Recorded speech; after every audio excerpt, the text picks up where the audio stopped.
வீட்டில் கொஞ்சம் வராமையா அப்படிதானே கேட்குறீங்க. போதுமா?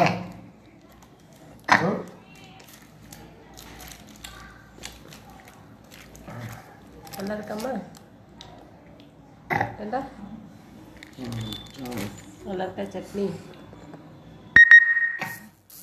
உங்கள் அம்மா கூப்பிட்டாங்க. அங்கே நல்லா இருக்கா?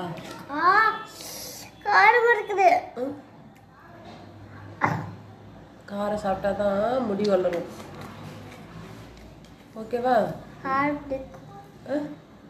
காரம் பிடிக்கும். காரம் பிடிக்குமா? சரி அப்போ சாப்பிடுங்க, நல்லா சாப்பிடுங்க. இல்லைப்பா